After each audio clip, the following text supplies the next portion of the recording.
The security camera recording from that Thursday afternoon never fails to crack me up whenever I replay it. A trio of middle-aged neighborhood busybodies dressed in identical polo shirts and khaki cargo shorts crept along my driveway as if they were pulling off a top-secret operation. They clutched clipboards, a hefty pair of bolt cutters, and something that looked suspiciously like a crowbar swaddled in layers of bubble wrap for reasons that defied logic. The ringleader, sporting a garish sun visor emblazoned with HOA President in shiny rhinestones, jabbed her finger toward my side gate like a general rallying soldiers to breach an enemy stronghold. These wannabe trespassers had no clue that my 12-year-old boy, Ethan, was home by himself that day. Nor did they realize Ethan had binge-watched Home Alone at least 47 times and had recently raided my stash of high-octane action flicks that I really ought to have stashed under better lock and key. I'm David Garrison,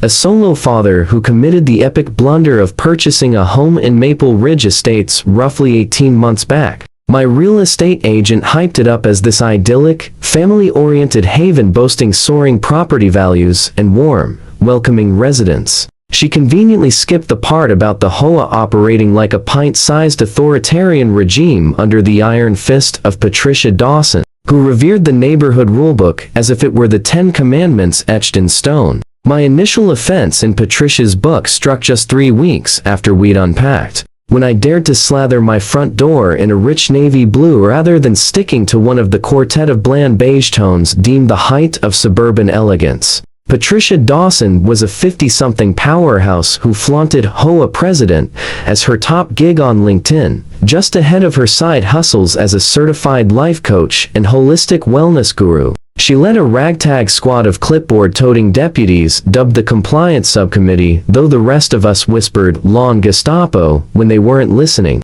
Her top deputies included Harold Finch, a pensioned-off bean counter who whipped out a ruler every Sunday morning to gauge lawn blade lengths, and Dolores Manning, whose badge of honor was nailing a household with an $800 penalty for leaving their holiday lights twinkling. Until January to end, the feud brewing between Patricia and me had snowballed over months, fueled by ever more absurd infractions. It kicked off with the door hue, snowballed to the felony of bedding roses over the sanctioned decorative grasses, and peaked lately with the ultimate heresy of mounting a basketball hoop in my driveway, where it peaked from street view. But the situation derailed completely when Patricia insisted on barging inside my garage for an aesthetic harmony check against community norms. I turned her down with courtesy laced in steel, pointing out that the HOA charter granted her precisely zilch power to snoop through private interiors, at which her eyes turned to slit, and she hissed through gritted teeth that I'd live to rue, ignoring the board's fair-minded overtures. The next week, duty called me to a 3-day conference in Seattle, so I lined up for Ethan to bunk with his buddy Jackson, whose place was only 2 doors away. But my son, ever the fiercely independent scamp, flat out refused, swearing he was plenty mature to hold down the fort solo. We haggled until we struck a deal, daytime at home, but crashing at Jackson's after dark. I walked him through every camera angle, ran alarm drills together, and loaded his cell with every crisis contact imaginable. What slipped my radar was Ethan's covert project in the garage and emergency defense arsenal pieced together from idols in his blockbuster faves. Per the video timecodes, Patricia and her cronies rolled up precisely 1 hour and 14 minutes post my plane's departure. They buzzed the doorbell, then pounded with rising fury as Patricia bellowed at the entrance that HOA Statute 14C vested her with total rights to catalog inside-out rule breaks. Ethan, spying from the upper floor vantage, debriefed me later that he clocked it instantly as the kickoff to a hostile breach maneuver, as Patricia hammered away verbally at the entryway. Harold slunk to the house flank armed with bolt cutters, while Dolores snapped pics of my supposedly rogue mailbox. The chaos that ensued was straight-up 12-year-old brilliance fused with my own parental lapse in curbing his action hero obsession. Ethan had rigged his so-called perimeter barricades the night before. Harold fell first, fumbling to snip the side gate padlock. The instant his fingers grazed it, Ethan fired up the motion sensor sprinklers he jury-rigged to blast at head height, not turf level. Harold reeled back, foot skidding over the bar of soap Ethan had slyly planted on the path, then toppled into my recycle stacks amid a deafening crash. Alerted by the racket, Patricia stormed over to scope it out, and planted her foot smack on the doormat Ethan had slathered in honey and veggie oil. Her fancy sandals betrayed her grip on the spot, propelling her into a rake propped up cartoon style. The handle whipped skyward and thwacked her brow, pitching her rearward into a seemingly harmless leaf heap which concealed a kiddie pool brimming with Ethan's homemade goop of maple syrup and chocolate syrup dialed for peak goo factor. Dolores, lunging to yank Patricia from the adhesive nightmare, set off the final wave of Ethan's booby trap barrage. Ethan had jury-rigged a party-grade confetti cannon to a nearly invisible tripwire strung across the garden walkway. Rather than ordinary paper shreds, he'd loaded it with a diabolical mix of eco-friendly glitter, plain flour, and judging by the scent cloud, an entire bottle of my expensive cologne. The blast hit Dolores square on, enveloping her head to toe in a shimmering, fragrant powder that promptly started clumping with the lingering sprinkler spray into a thick, pastel goo. By any sane standard, this would have been the cue for a full retreat. But Patricia Dawson had long ago parted ways with sanity. Drenched in chocolate and maple syrup, with autumn leaves plastered to her like some deranged forest creature, she barked orders for Harold and Dolores to rally behind her toward the rear entrance. Harold, sopping wet and nursing a spectacular purple welt on his leg from the bin collision, grudgingly unwrapped the bubble-swaddled crowbar. Patricia would later swear under oath that the padding was meant to avoid scratching property, an assertion the judge openly mocked, considering the trio was actively attempting unlawful entry. As they closed in on the back door, Finn unleashed his crowning achievement. He'd coded a custom routine into our smart home hub, which he proudly dubbed the intruder lockdown sequence. The instant a hand grazed the knob, every indoor speaker erupted with ear-splitting police sirens cranked to 11. The exterior units kicked in with ferocious dog barks. Ethan had sourced online a convincing chorus of furious Rottweilers and Dobermans. Then came the Pi CDR assistance,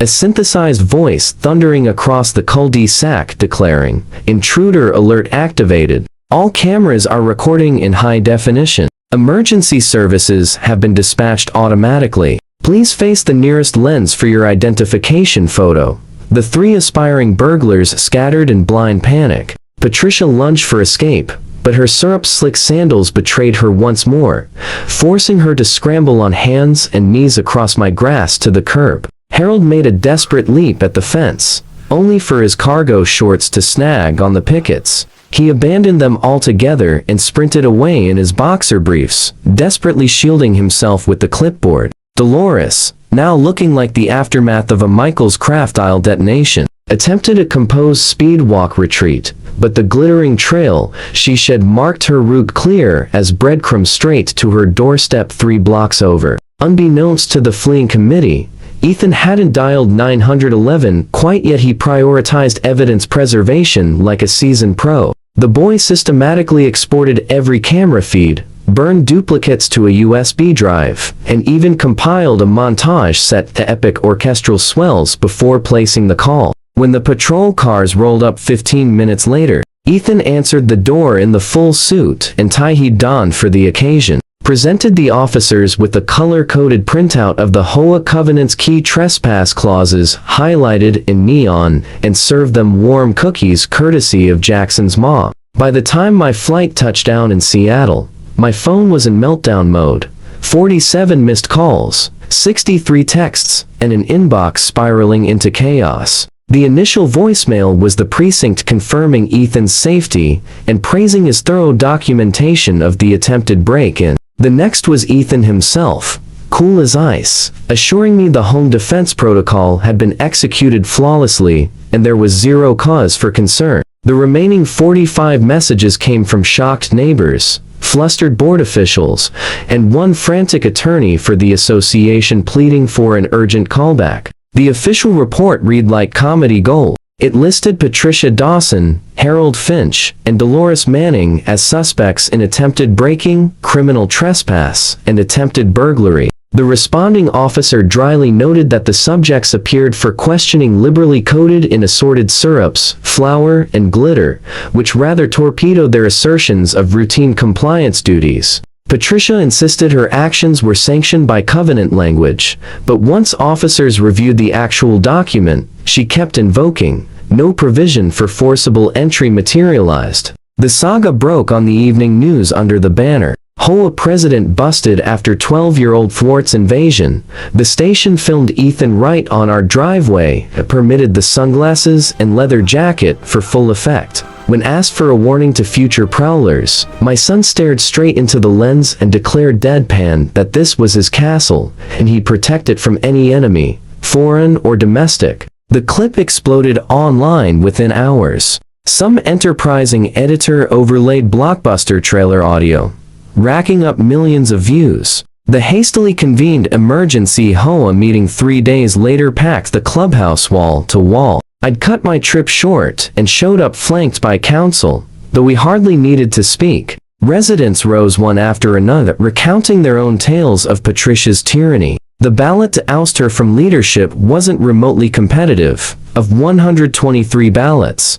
119 demanded immediate removal, 3 abstained, and a lone holdout, almost certainly Harold, voted nay. Upon hearing the tally, Patricia leaped up, jabbed a finger my direction, and shrieked that I'd masterminded the whole affair to ruin her. Security escorted her out amid flying clipboards when she refused to vacate peacefully. Criminal proceedings marched on, despite her frantic motions to dismiss. She cycled through 3 attorneys, each resigning after screening the irrefutable footage. The video proved devastating, particularly Harold's unmistakable crowbar work, while Patricia ranted about overriding private property for aesthetic unity. The prosecutor screened the reel in open court, prompting several jurors to stifle outright laughter at Harold's underwear dash. The trial lasted 3 days. Patricia drew convictions for criminal trespass and attempted burglary. Harold and Dolores accepted pleas to reduce trespass counts in return for testimony detailing how Patricia had persuaded them that her directives carried legal weight,